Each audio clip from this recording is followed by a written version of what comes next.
నమో వెంకటేశాయ. ఇత్థం భావమతేరిత ఇత్థం భూత ఇతీరిత గోవింద గోవింద. జన్మాది భావ వికృతే పరమేశ్వరంతం జన్మాది విశ్వ వికృతే స్థిర కారణంతం జన్మాది బంధమలినం ప్రవిలాపయంతం మన్మానసే పరిచినోమి దయా సముద్రం అని నిరంతర హృదంతర నివాసి అయిన శ్రీనివాస పరమాత్మని భక్తిగా నమస్కరించుకుంటూ శ్రీశుకుల వారు ఉపదేశం చేసిన శ్రీమద్భాగవతోపదేశాన్ని మనం ఈ శుభ సాయంకాల వేళ మనం అధ్యయనం చేయటాన్ని ప్రారంభించుకుందాము. ప్రారంభంలో యథాప్రకారం ప్రార్థనా శ్లోకాలను చదువుకుని కార్యక్రమానికి మంగళాచరణం చేసుకుందాం. ఓం నమో వెంకటేశాయ. శ్రీ గురు ప్రార్థనా. గురుర్బ్రహ్మా గురుర్విష్ణుః గురుర్దేవో మహేశ్వరః గురుః సాక్షాత్ పరం బ్రహ్మ తస్మై శ్రీ గురవే నమః. శ్రీనివాస ప్రార్థనా. మారుతీడ్యపదాబ్జాయ మారమాతృప్రియాయ చ మారుతాయ మలభ్యాయ శ్రీనివాసాయ తే నమః. అథ సంకల్పః. శ్రీమదాదివరాహ క్షేత్రే విరాజమానస్య నిత్యశుద్ధ బుద్ధ ముక్త స్వభావస్య లీలాగృహీత విగ్రహస్య శ్రీ పద్మావతీ జానేః అనుగ్రహేణ అస్మాకం సర్వేషాం బుద్ధిశుద్ధ్యర్థం విద్యాభివృద్ధ్యర్థం భక్తి జ్ఞాన వైరాగ్యాది తదనుకూల సర్వసంపత్ సమృద్ధ్యర్థం శ్రీ పరమేశ్వర ప్రీత్యర్థం శ్రీమద్భాగవత పాఠం కరిష్యామహే. అస్య శ్రీమద్భాగవత స్తోత్ర మహామంత్రస్య నారద ఋషిః బృహతి ఛందః శ్రీకృష్ణః పరమాత్మా దేవత బ్రహ్మ బీజం భక్తిశక్తిః జ్ఞాన వైరాగ్యే కీలకం అస్మాకం శ్రీమద్భగవత్ ప్రసాద సిద్ధ్యర్థే పాఠే వినియోగః. ధ్యానం.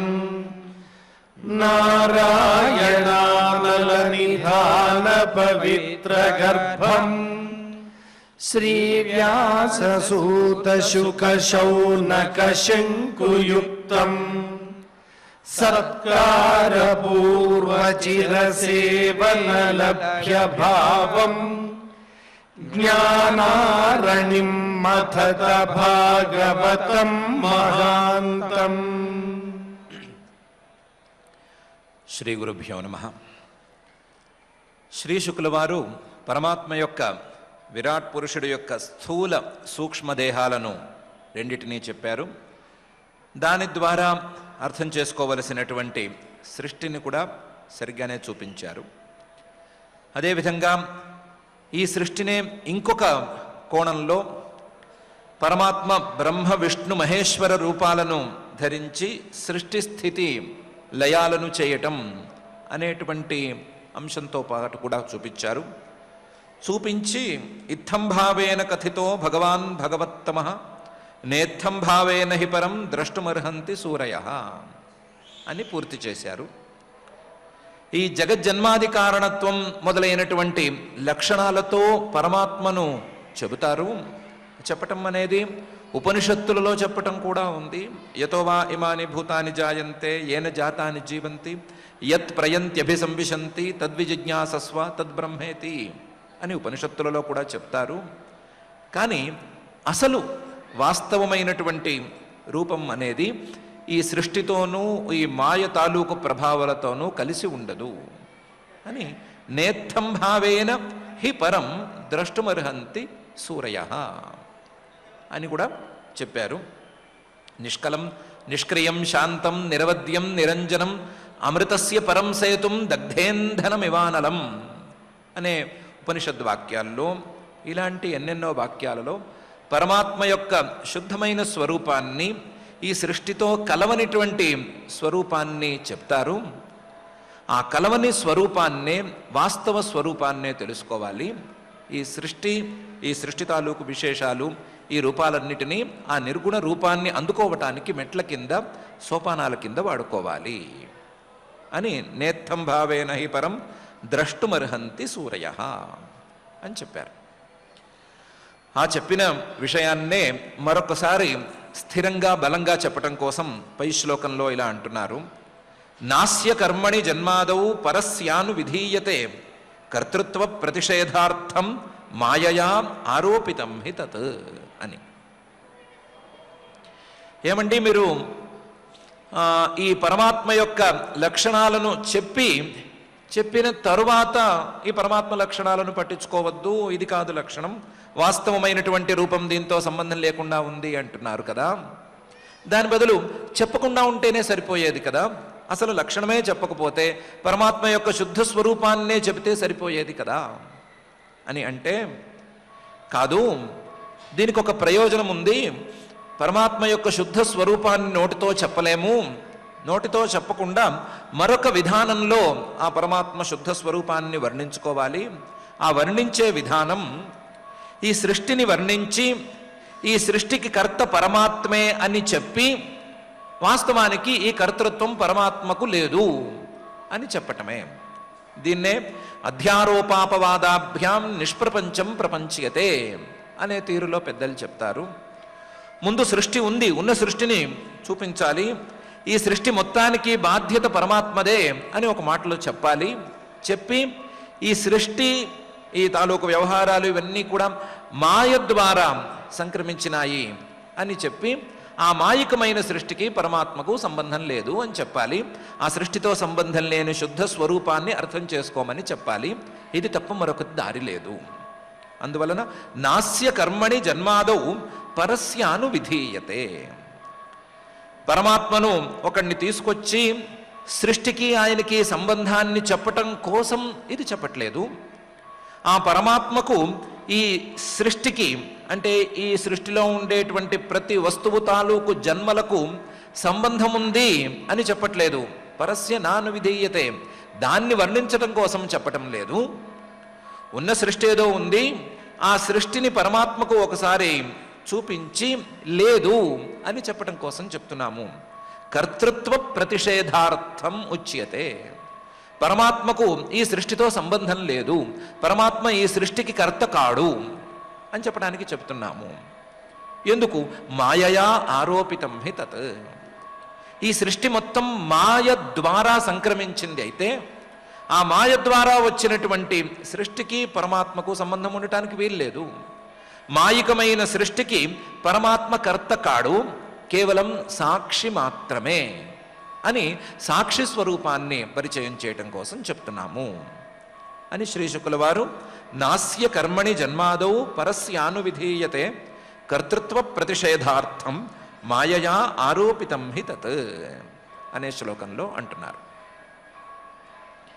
ఒకవేళ గనక ఈ అంశం బాగా స్పష్టంగా అర్థం కాకపోతే మళ్ళీ ఈ సృష్టిని గురించే చెప్పటం, సృష్టిలో విచిత్రాలను గురించి చెప్పటం, ఆ విచిత్రాలను పరిచయం చేసి దానికి మాయకు ఉండేటువంటి సంబంధాన్ని గురించి చెప్పటం, ఆ మాయికమైన సృష్టి పరమాత్మకు అంటదు అని చెప్పటం అనేదే దారి. మరొకసారి ఇలా చేయవలసిందే తప్ప ఆ పరమాత్మను, శుద్ధమైనటువంటి స్వరూపంలో ఉండే పరమాత్మను బోధించడానికి ఇంకొక దారి లేదు అని పై శ్లోకంలో అయంతు బ్రహ్మణ కల్ప సవికల్ప ఉదాహృత విధి సాధారణో యత్ర సర్గా ప్రాకృత వైకృతా అని అంటున్నారు. బ్రహ్మ పరబ్రహ్మ తాలూకు సృష్టి, అలాగే బ్రహ్మగారు చేసినటువంటి సృష్టి, వీటన్నిటినీ చెప్పాము. అయంతో బ్రహ్మణ కల్ప, మొత్తం సృష్టి, స వికల్ప, ఆ సృష్టిలో ఉండేటువంటి అవాంతర సృష్టి, వీటన్నిటి గురించి చెప్పాము. సృష్టి అంటే మహత్తత్వము, అహంకారము, పంచతన్మాత్రలు, మహాభూతాలు, ఈ విధానంలో ఉండేటువంటి సృష్టిని గురించి చెప్పాము. వికల్పం అంటే అవాంతర సృష్టి, శరీరాలు, ఆ శరీరాలలో ఇంద్రియాలు, ఇంద్రియాలకు స్థానాలు, దేవతలు, విషయాలు, ఇవన్నీ పుట్టటం అనేటువంటి స్థావర జంగమ సృష్టి, వాటిని గురించి కూడా చెప్పాము. ఇలా 2 రకాల సృష్టిలను గురించి చెప్పి పరమాత్మ స్వరూపాన్ని పరిచయం చేయటాన్ని ఏదో కష్టపడైనా చేస్తున్నాము. విధి సాధారణో యత్ర సర్గా ప్రాకృత వైకృతా. ఎన్ని రకాల సృష్టిలను గురించి చెప్పుకున్నాం, ఏ రకమైనటువంటి సృష్టిని గురించి ప్రస్తావన చేసుకున్నా విధి సాధారణ, ఆ సృష్టి యొక్క విధానం మొత్తం సమానంగానే ఉంటుంది. సర్గా సృష్టిలన్నీ కూడా ప్రాకృత వైకృతా, ప్రాకృత సృష్టి, వైకృత సృష్టి అని 2 రకాలుగా ఉంటుంది. సామాన్య సృష్టి, స్థావర జంగమాది విశేష సృష్టి అనే తీరులో ఉంటుంది. ప్రకృతి నుంచి పదార్థాలు పుట్టుకురావటం అనే ప్రాకృత సృష్టిలో ఉంటుంది. ఆ ప్రకృతి ద్వారా సంక్రమించినటువంటి వికృతుల ద్వారా, వికారాల ద్వారా సృష్టి తయారవ్వటం అనే విధానంలో ఉంటుంది. ఎన్ని రకాలుగా చెప్పుకున్నా సరే, ఎన్ని విధాలుగా చెప్పుకున్నా సృష్టి అనేది ఇంతే ఉంటుంది అని అయంతో బ్రహ్మణ కల్ప స వికల్ప ఉదాహృత విధి సాధారణో యత్ర సర్గా ప్రాకృత వైకృతా అనే శ్లోకంలో శ్రీ శుకుల వారు అంటున్నారు. అయితే మీరు వివరంగా చెప్తామన్నారు కదా, దాని గురించి ప్రస్తావించరేమి అంటే, పరిమాణంచ కాలస్య కల్పలక్షణ విగ్రహం యథా పురస్తాద్ వ్యాఖ్యాస్యే పాద్మం కల్పమథో శృణు అని పై శ్లోకాన్ని కూడా శ్రీ శుకుల వారు చెప్పారు. కాలం యొక్క పరిమాణం అనేది ఏ రకంగా ఉంటుంది అని చెప్పబోతున్నాను, దాన్ని విను. ఆ కాల లక్షణం ద్వారా, కాలం యొక్క పరిమాణం ద్వారా కాలాతీతమైనటువంటి పరమాత్మను ఏ విధంగా తెలుసుకోవాలో చూసుకో. కాలం యొక్క సూక్ష్మ స్థూల అవస్థలను గురించి, 2 గురించి చెప్తాము. సూక్ష్మ పరిమాణం, స్థూల పరిమాణం 2 గురించి చెప్తాను. పరిమాణంచ కాలస్య, దానితో పాటుగా ఆయా కాలాలలో పుట్టుకొచ్చేటువంటి కల్ప విగ్రహ లక్షణం, దాని గురించి కూడా చెప్తాను. కల్పాలు ఆయా సృష్టులు, ఆ కల్పాల తాలూకు విగ్రహాలు అంటే విశేషమైనటువంటి విభాగాలు, అవాంతర కల్పాలు, రకరకాల సృష్టులు, ఈ సృష్టి ఆ సృష్టి అనేటువంటి సృష్టిలో భేదాలు, ఇవన్నీ కూడా మళ్ళీ చెప్తాను. పరిమాణంచ కాలస్య కల్ప విగ్రహ, కల్ప లక్షణ విగ్రహం. దీనితో పాటుగా యథా పురస్తాద్ వ్యాఖ్యాస్యే, పైన మరొక విషయం కూడా చెప్పబోతున్నాను. పాద్మం కల్పం అథో శృణు. ఇప్పుడున్న బ్రహ్మగారు చేస్తున్నటువంటి సృష్టి, ఈ సృష్టిలో బ్రహ్మగారి యొక్క పరిస్థితి ఎంతవరకు వచ్చింది, ఈ సృష్టిని చేస్తున్నటువంటి బ్రహ్మగారి ఆయుస్సు ఎంతవరకు వచ్చింది, ఆయన సృష్టిలో ఉండే విశేషాలు ఏమిటి అనే అంశాన్ని గురించి కూడా చెప్తాను. సృష్టిలన్నిటి గురించి సామాన్యంగా చెప్తాను. సృష్టిలన్నిటికీ సంబంధించిన కాలాన్ని గురించి చెప్తాను. ప్రత్యేకించి ఇప్పుడు మనం ఉన్నటువంటి సృష్టిని గురించి కూడా చెప్తాను.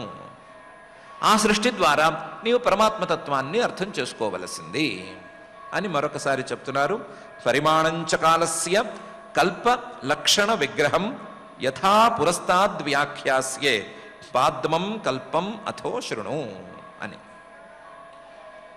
ఈ మాట అని శ్రీ శుకుల వారు పైన ఏమి చెప్పారు, పైన ఏ విధంగా ఈ పాద్మ కల్పాన్ని గురించి కానీ, లేదా కాల లక్షణాన్ని గురించి కానీ, కాల పరిమాణాన్ని గురించి కానీ, ఆ కల్ప విగ్రహ లక్షణాన్ని గురించి కానీ ఏమని చెప్పారు అని సూతుల వారు శౌనకాది మహర్షులకు చెప్పే లోపలే శౌనక మహర్షి గారు మధ్యలో ఒక ప్రశ్న వేశారు.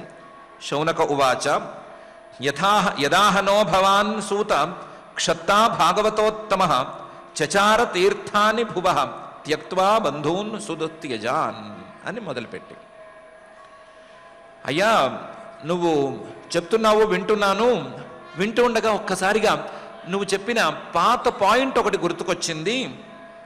ఆ పాత పాయింట్లో నువ్వు విదురుడు ఈ మహాభారత యుద్ధానికి ముందే ఇల్లు విడిచిపెట్టి తీర్థయాత్రలు చేయటానికి వెళ్ళిపోయాడు అని చెప్పావు. ఆ తీర్థయాత్రలకు వెళ్ళినటువంటి ఆ విదురుడు ఏం చేశాడు అనే సందేహం నాకు ఇప్పుడు వస్తోంది.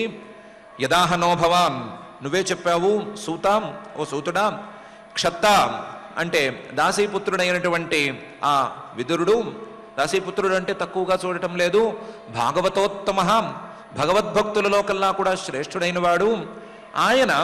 చచార తీర్థాన్ని భువ, ఈ భూమిలో ఉండేటువంటి తీర్థాలను సేవించటానికి, తీర్థయాత్ర చేయటానికి వెళ్ళాడు అని నువ్వు చెప్పావు. ఎలా వెళ్ళాడు? త్యక్త్వా బంధూన్ సుదుస్త్యజాన్, బంధువులందరూ అక్కడే ఉన్నారు, అదే ఊళ్ళో ఉన్నారు, వాళ్ళను విడిచిపెట్టడం అనేది అంత సులభమైనటువంటి పరిస్థితి కాదు. అందులోనూ ఆ పరిస్థితుల్లో యుద్ధం అనేది మనకు వచ్చినప్పుడు ఆ యుద్ధంలో బంధువులను విడిచిపెట్టి వెళ్ళటం అనేది ఇంకా చాలా కష్టం. అయినా సరే వాళ్ళందరినీ విడిచిపెట్టి తీర్థయాత్రలకు వెళ్ళాడు అని చెప్పావు కదా. యదాహనో భవాన్ సూత క్షత్తా భాగవతోత్తమ చచార తీర్థాని భువ త్యక్త్వా బంధూన్ సుదుస్త్యజాన్. కుత్ర కౌశారవేస్తస్య సంవాదోధ్యాత్మ సంశ్రిత యద్వా స భగవాంస్తస్మై పృష్టస్తత్వం ఉవాచ. ఈ తీర్థయాత్రలకు వెళ్ళినటువంటి విదురుడు ఏం చేశాడు? ఏ ఏ తీర్థాలను సేవించుకున్నాడు, లేదా ఏ ఏ తీర్థాలకు వెళ్ళి ఏ ఏ రకమైనటువంటి విశేషాలను చూశాడు, అలాంటివి పెద్దగా ఇప్పుడు నా ప్రశ్నకు విషయం కాదు. నేను వేసే ప్రశ్న, ఆయన మైత్రేయుడితో కలిశాడు, మైత్రేయ మహర్షి గారితో కలిశాడు అని చెప్పావు కదా. తత్ర కుత్ర కౌశారవేస్తస్య సంవాద, ఎక్కడ వీరిద్దరూ కలిశారు, ఏ ప్రదేశంలో వీళ్ళిద్దరూ కలిశారు, అలాగే ఏ విషయం మీద వీళ్ళిద్దరూ మాట్లాడుకున్నారు? మైత్రేయ మహర్షి గారు అలాగే విదురుడు వీళ్ళిద్దరూ ఏ విషయం మీద పరస్పరం మాట్లాడుకున్నారు? కుత్ర కౌశారవేస్తత్ర తస్య సంవాద. అందులో వాళ్ళు మాట్లాడుకున్నారు అంటేనే పిచ్చి కబుర్లు చెప్పుకోరు అని తెలిసిందే. మైత్రేయ మహర్షి గారు చాలా గొప్పవాడు, విదురుడు భాగవతోత్తముడు. వీళ్ళిద్దరూ కలిస్తే ఖచ్చితంగా అధ్యాత్మ సంశ్రిత, ఆత్మస్వరూపాన్ని గురించినటువంటి చర్చ రాకుండా ఉండనే ఉండదు. కానీ ఈ ఆత్మస్వరూపానికి సంబంధించిన ఏ చర్చ చేశారు, ఏ విషయాన్ని గురించి వాళ్ళు మాట్లాడుకున్నారు, ఏ విషయాన్ని గురించి వాళ్ళిద్దరి మధ్య సంవాదం నడిచింది అని నాకు కావాలి. కుత్ర కౌశారవేస్తస్య సంవాద అధ్యాత్మ సంశ్రిత. అందులోనూ పేరులోనే అందరి మీద మైత్రిని ఉంచుకున్నటువంటి ఆ మైత్రేయ మహర్షి గారు, యద్వా స భగవాన్, పూజనీయుడైనటువంటి ఆ మైత్రేయ మహర్షి గారు తస్మై, ఆ విదురుడికి ఏం చెప్పాడు? యద్వా, ఏ ఉపదేశం చేశాడు? పృష్టస్తత్వం ఉవాచ. ఈయన ఏమడిగాడు, ఆయన ఏం సమాధానం చెప్పాడు? విదురుడు మైత్రేయ మహర్షి గారిని ఏమని అడిగాడు, మైత్రేయ మహర్షి గారు విదురుడికి ఏమని సమాధానం చెప్పాడు, ఏ తత్వోపదేశం చేశాడు అనేటువంటి ప్రశ్న నీవు చెప్పిన, ఇంతకుముందే చెప్పినటువంటి అంశం మీద నాకు కొత్తగా పుట్టుకొస్తోంది. దాన్ని ముందు సమాధానం చెప్పి తీర్చవలసింది అని శౌనక మహర్షి గారు అంటున్నారు. నువ్వే అన్నావు కదా, విదురస్తీర్థయాత్రాయాం మైత్రేయాదాత్మనో గతిం అని ఇంతకుముందు చెప్పావు కదా. విదురుడు తీర్థయాత్రలకు వెళ్ళాడు, వెళ్ళినప్పుడు మైత్రేయ మహర్షి కలిశాడు, ఆ మైత్రేయ మహర్షి ద్వారా ఈ ఆత్మతత్వాన్ని తెలుసుకున్నాడు అని చెప్పావు కదా. ఎలా తెలుసుకున్నాడు, వాళ్ళు ఏం మాట్లాడుకున్నారు, దాని గురించి నాకు చెప్పవలసింది అని శౌనక మహర్షి గారు అంటున్నారు. కుత్ర కౌశారవేస్తస్య సంవాదోధ్యాత్మ సంశ్రిత యద్వా స భగవాంస్తస్మై పృష్టస్తత్వం ఉవాచ అనే ఈ శ్లోకంలో అంటున్నారు. బ్రూహిణస్తదిదం సౌమ్య విదురస్య విచేష్టితం బంధుత్యాగ నిమిత్తంచ తథైవాగతవాన్ పునః అని కూడా. నా ప్రశ్న ఇంతే, బ్రూహి ఇంతే చెప్పు. నస్తదిదం సౌమ్య విదురస్య విచేష్టితం. విదురుడు బంధువులందరినీ విడిచిపెట్టి వెళ్ళాడు కదా, వెళ్ళినవాడు ఏం చేశాడు, మళ్ళీ తిరిగి వచ్చేంత వరకు ఎవరెవరిని కలిశాడు, ప్రధానంగా మైత్రేయ మహర్షి గారిని కలిసి ఏం మాట్లాడాడు? బ్రూహిణస్తదిదం సౌమ్య విదురస్య విచేష్టితం. ఇంతేకాకుండా వెళ్లే ముందు ఎందుకు విడిచిపెట్టి వెళ్ళాలనుకున్నాడు? బంధుత్యాగ నిమిత్తంచ. అంతవరకు రాజ్యంలో సుఖంగానే ఉన్నాడు కదా, రాజ్యంలో ఇంతమంది దుష్టుల మధ్య తాను మాత్రం మణిలాగా చక్కగా మెరుస్తూనే ఉన్నాడు కదా. అయినా సరే ఈ బంధువులను విడిచిపెట్టి ఎందుకు వెళ్ళాడు? పోని వెళ్ళినవాడు ఇంతమంది మహానుభావులతో కలిసి కూడా మళ్ళీ తిరిగి ఎందుకు వచ్చాడు? తథైవ ఆగతవాన్ పునః. ఎందుకు మళ్ళీ తిరిగి వచ్చాడు? వెళ్ళినవాడు ఎందుకు వెళ్ళాడు? తిరిగి వచ్చినవాడు ఎందుకు తిరిగి వచ్చాడు? మధ్యలో ఏమేం చేశాడు అని ఆ విదురుడి యొక్క విశేషాలన్నిటి గురించి నువ్వు చెప్పవలసింది అని. బ్రూహిణస్తదిదం సౌమ్య విదురస్య విచేష్టితం బంధుత్యాగ నిమిత్తంచ తథైవ ఆగతవాన్ పునః అని శౌనక మహర్షి గారు సూతుణ్ణి అడిగారు. మామూలుగా అయితే కోపం రావాలి, వరుసగా చెప్తూ ఉంటే మధ్యలో ఈ ప్రశ్న ఏంటి, ఇంతకుముందు ఎప్పుడో చెప్పేసి వదిలేసినటువంటి అంశాన్ని గురించి మళ్ళీ చెప్పు అని అడగటం ఏంటి అని కోపం రావాలి. కానీ ఆ కోపం రావటానికి ఇప్పుడు సందర్భమే లేదు అన్నట్లుగా సూతుడు గారు అంటున్నారు. సూత ఉవాచ రాజ్ఞా పరీక్షితా పృష్ట యదవోచన్ మహాముని తద్వోభిధాస్యే శృణుత రాజ్ఞ ప్రశ్నానుసారత అని. మీరు కాదు ఈ ప్రశ్న వేసింది, పాద్మం కల్పమథో శృణు అని చెప్పిన వెంటనే పరీక్షిత్తు గారు కూడా ఇదే ప్రశ్న వేశాడు. ఆ విదురుడు ఎక్కడికి వెళ్ళాడు, విదురుడు ఎవరితో కలిశాడు, ఏం మాట్లాడాడు అనే ప్రశ్న వేశాడు. అందువల్ల మీరు ఇప్పుడు ఉన్నట్టుండి మధ్యలో కట్ చేసి అది అడుగుతున్నారేంటి అని కోపం తెచ్చుకోక్కర్లేదు. రాజ్ఞా పరీక్షిత పృష్ట, రాజు పరీక్షిత్తు గారు ఏం అడిగాడు అదే ప్రశ్న మీరు అడుగుతున్నారు. యదవోచన్ మహాముని, శ్రీశుకుల వారు కూడా ఏమీ దాని మీద ఇంకో రకంగా అనుకోలేదు, వెంటనే దానికి సమాధానం చెప్పడమే మొదలుపెట్టాడు ఆయన. యదవోచన్ మహాముని ఏ సమాధానం చెప్పాడో దాన్నే తద్వహ అభిధాస్యే నేను మీకు చెప్తాను. రాజ్ఞ ప్రశ్నానుసారత, ఆ పరీక్షిత్తు గారు అడిగినటువంటి ప్రశ్నను అనుసరించి తాను చెప్పదలుచుకున్నటువంటి పాద్మం కల్పమథో శృణు అనేటువంటి విషయాన్ని కూడా కలిపి ఆ శ్రీశుకుల వారు పరీక్షిత్తు గారికి చెప్పారు సమాధానం. అదే సమాధానాన్ని నేను మీకు చెప్తాను అని సూతుడు శౌనకాది మహర్షులతో అన్నాడు. రాజ్ఞా పరీక్షితా పృష్ట యదవోచన్ మహాముని తద్వోభిధాస్యే శృణుత రాజ్ఞ ప్రశ్నానుసారత అనే ఈ శ్లోకంలో పరీక్షిత్తు గారికి కూడా ఇదే సందేహం వచ్చింది. ఆ సందేహాన్ని శ్రీశుకుల వారి ముందు వెలిబుచ్చాడు. శ్రీశుకుల వారు దీనికి సమాధానం చెప్తున్నట్లుగా మొదలుపెట్టి ఆ విదుర మైత్రేయ సంవాదంలో కూడా ఇదే విషయం ఉంది కాబట్టి అదే విషయాన్ని తాను మొదలుపెట్టినటువంటి విషయాన్ని విదుర మైత్రేయ సంవాద రూపంలో పరీక్షిత్తు గారికి చెప్పాడు అని శ్రీసూతుల వారు వీళ్ళకి శౌనకాది మహర్షులకు చెబుతూ నేను కూడా మీకు దాన్ని వినిపిస్తాను అని ఈ శ్లోకంలో అంటున్నారు. ఇలా అనటంతో ఈ దశమాధ్యాయం ద్వితీయ స్కంధంలోని దశమాధ్యాయం మాత్రమే కాకుండా ద్వితీయ స్కంధం మొత్తం పూర్తి అయిపోవటం అనేది జరిగిపోయింది. ఈ స్కంధం చాలా చిన్న స్కంధం ఇప్పటికీ పూర్తి అయింది.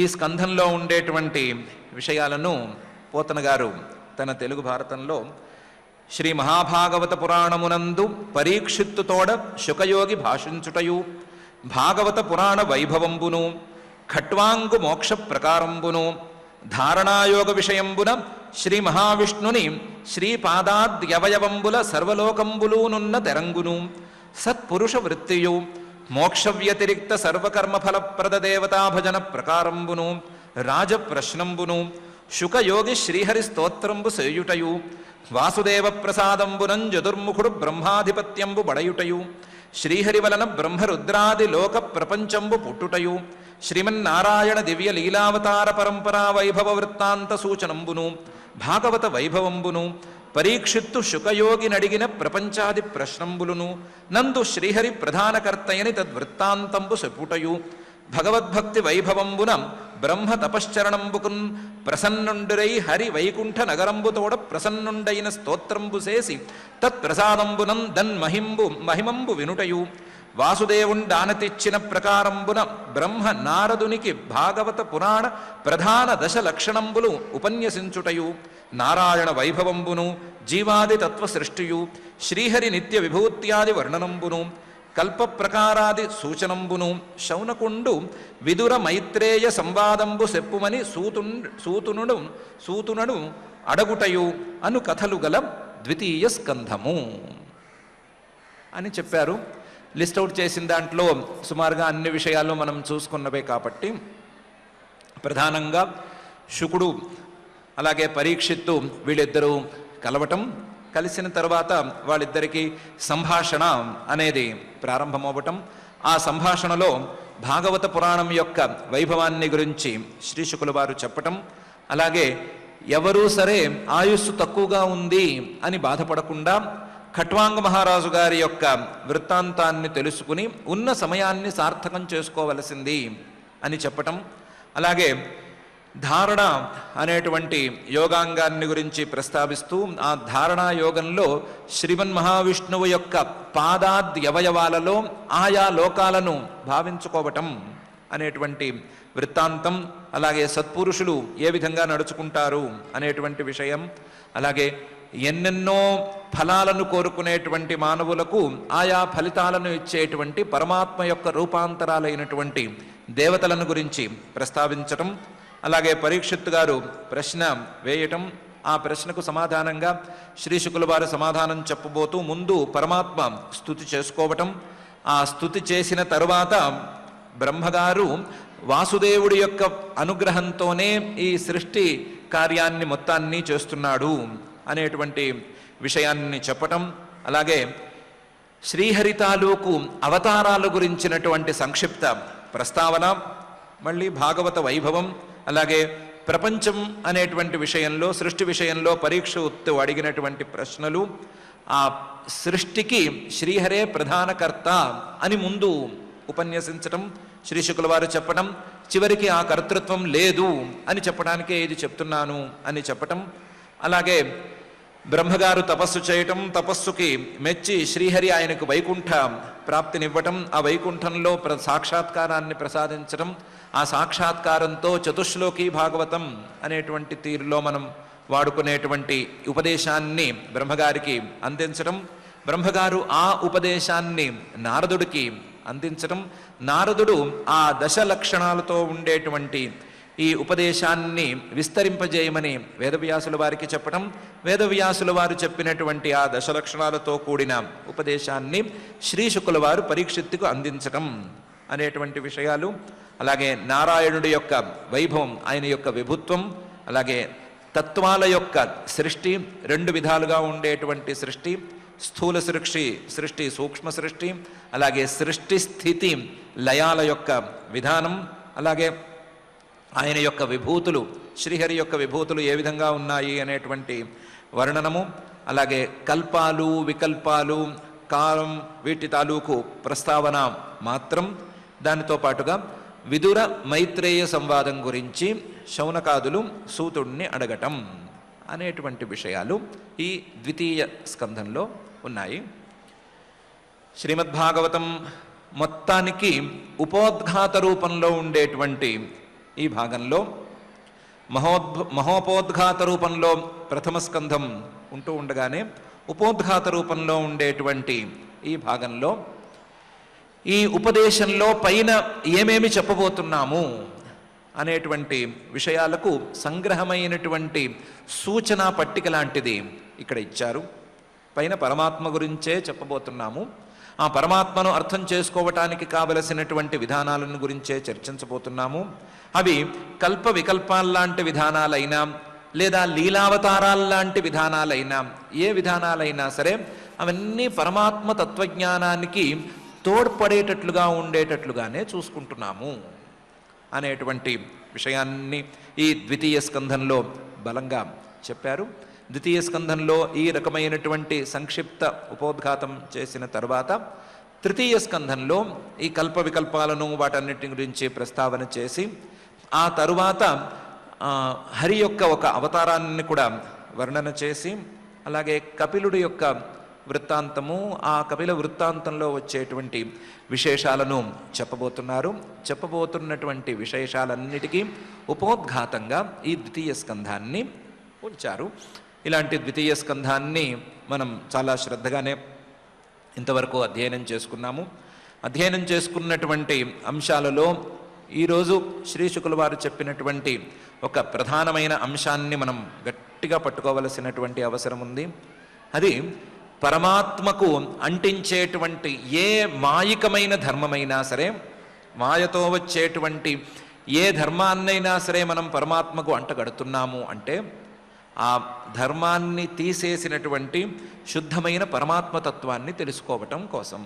శుద్ధమైన పరమాత్మతత్వాన్ని తెలుసుకోవటం చాలా కష్టం కాబట్టి ముందు ఏదో ఒకటి అంటగట్టి శాస్త్రీయంగానే ఆ అంటగట్టిన దాన్ని తీసేసి శుద్ధమైనటువంటి స్వరూపాన్ని తెలుసుకోదలుచుకుంటున్నాము. ఎలాగైతే పెళ్ళిళ్ళలో అరుంధతి నక్షత్రం అని దాన్ని చూపిస్తారు. అరుంధతి నక్షత్రం కంటికి కనిపించడం అనేది చాలా కష్టం. అతి సూక్ష్మమైనటువంటి చిన్న తార అది. ఆ తారను చూపించటానికి ముందు ఆకాశం కేసి చూడమని చెప్తారు. ఆకాశంలో ఉత్తర దిక్కు కేసి చూడమంటారు. ఆకాశం అరుంధతి నక్షత్రం కాదు, ఉత్తర దిక్కు అరుంధతి నక్షత్రం కాదు. అక్కడ ఉండేటువంటి కొన్ని నక్షత్రాలను చూపిస్తారు. ఇదో ఇటు చూడు ఇటు చూడు అంటారు. అలా చెప్పింది చెప్పినట్లుగా చూస్తూ ఉండగానే అతి సూక్ష్మమైనటువంటి ఆ అరుంధతి నక్షత్రం అనేటువంటి చిన్న నక్షత్రం కంటికి కనిపించేందుకు ఆస్కారం ఏర్పడుతూ ఉంటుంది. ఇలా సూక్ష్మమైనటువంటి విషయాలను, చాలా కష్టపడితే తప్ప తెలుసుకోలేనటువంటి విషయాలను చెప్పేటప్పుడు ప్రతిపాదనా విధానాలు రకరకాలుగా ఉంటాయి. ఆ ప్రతిపాదనా విధానాలను జాగ్రత్తగా అర్థం చేసుకుని అసలు తెలుసుకోవలసినటువంటి తత్వాన్ని అర్థం చేసుకోవటానికి ప్రయత్నం చేయాలి అనటానికి ఈ ద్వితీయ స్కంధం చాలా ప్రధానమైనటువంటి స్కంధమైతే ఆ స్కంధం నుంచి మనం ఆ అంశాన్ని ప్రధానంగా తెలుసుకుని మనం కూడా ఆ తత్వజ్ఞానాన్ని పొందటానికి కావలసినటువంటి యోగ్యతను పొందాలి అని నిర్ణయించుకుందాం. దానికి ఉండవలసినటువంటి ఓర్పుగా ఈ అధ్యయన కార్యక్రమాన్ని చేయటం అనేటువంటి సంకల్పాన్ని కూడా ఈ సందర్భంగా మనం తీసుకుందాం. మన సంకల్పాన్ని ఫలపర్యంతము తోడుండి నిలపవలసిందిగా ఆ నిరంతర హృదంతర నివాసి అయిన శ్రీనివాస పరమాత్ముని భక్తిగా ప్రార్థించుకుందాం. ఆ ప్రార్థనతో ఈ రోజుకు పారాయణ కార్యక్రమాన్ని ప్రారంభించుకుందాం. రేపటి నుంచి శ్రీవారి బ్రహ్మోత్సవాలు ప్రారంభం కాబోతున్నందున మన సమయంలో కొంచెం సంక్షేపం అనేది తప్పనిసరిగా ఏర్పడుతోంది. 6 గంటల నుంచి 6:30 వరకు మాత్రమే మన కార్యక్రమం ఉంటూ ఉంటుంది. ఇది కాక అప్పుడప్పుడు గరుడ సేవ లాంటి విశేష కార్యక్రమాల రోజున సెలవులు తప్పనిసరి. ఆ విషయాలను గమనించుకుంటూ మనం జాగ్రత్తగా పారాయణ కార్యక్రమాన్ని ప్రారంభించుకుందాం. ఈరోజు ద్వితీయ స్కంధం 10వ అధ్యాయంలో 45వ శ్లోకం నుంచి పారాయణ చేసుకుంటున్నాం. అథ శ్రీమద్భాగవతే పారమహంస్యాం సంహితాయాం ద్వితీయ స్కంధే దశమాధ్యాయే శ్లోకాః నాస్య కర్మణి జన్మాదౌ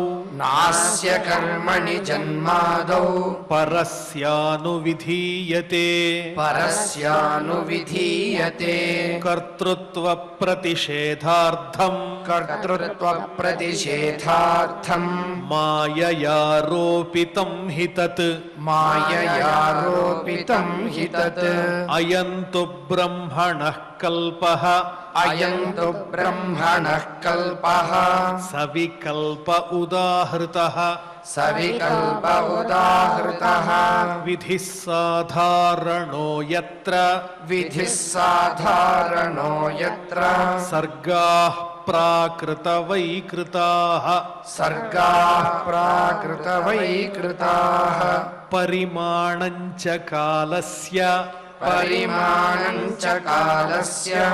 కల్పలక్షణ విగ్రహం యథా పురస్తాత్ వ్యాఖ్యాస్యే యథా పురస్తాద్వ్యాఖ్యాస్తే పాద్మం కల్పమథో శృణు. పాద్మం కల్పమథో శృణు.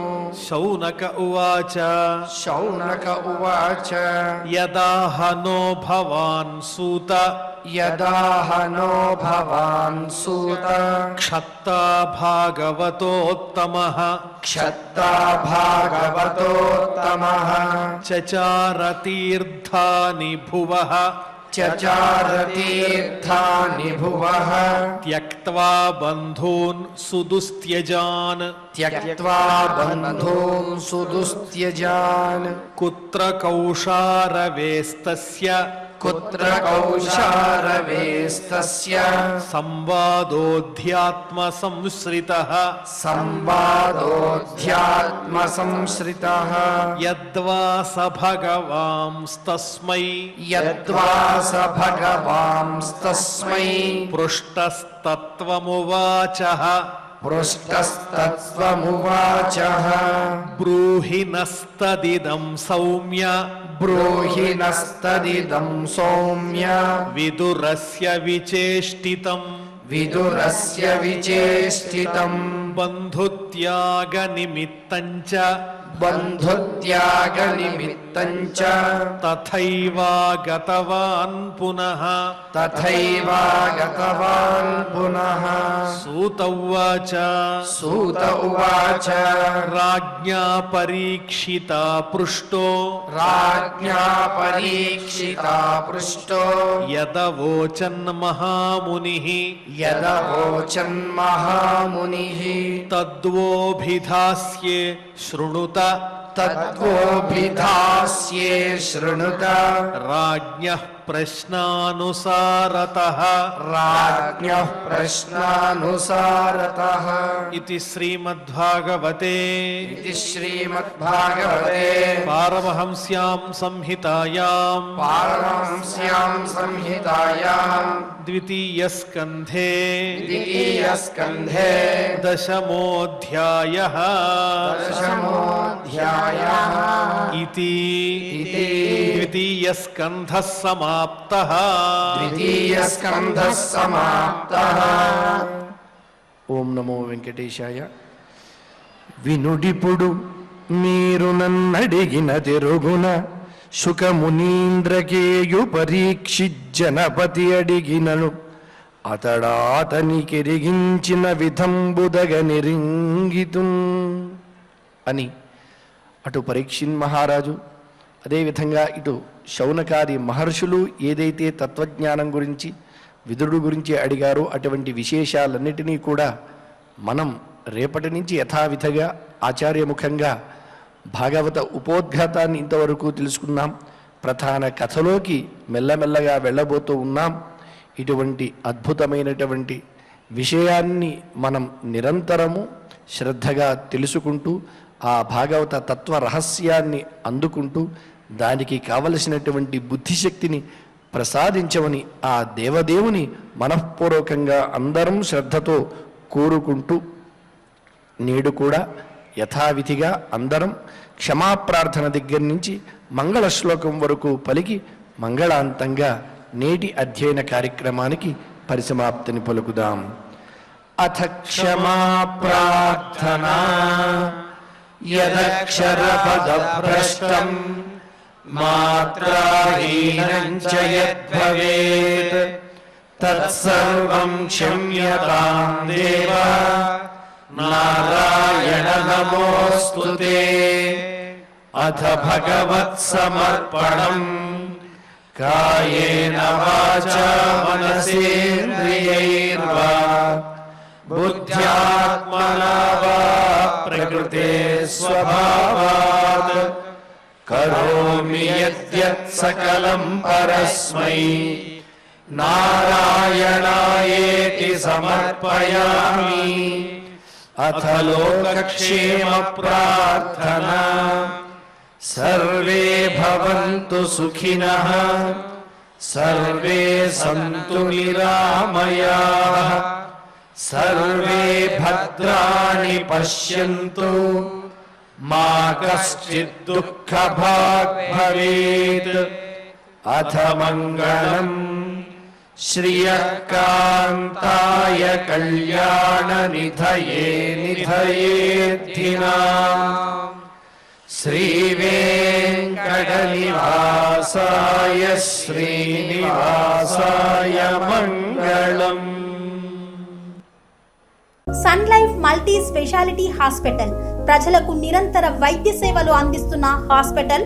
డయాబెటాలజీ, స్టెమ్ సెల్ ఫిజిషియన్ లో ఇండియాలోనే మొదటి డాక్టర్ గా పేరుగాంచిన డాక్టర్ విజయ్ భాస్కర్ గారు అత్యాధునిక విజ్ఞాన పరిజ్ఞానంతో అంతర్జాతీయ ప్రమాణాలతో సామాన్యులకు సైతం అందుబాటులోకి తెచ్చారు Sun Life multi speciality hospital ను.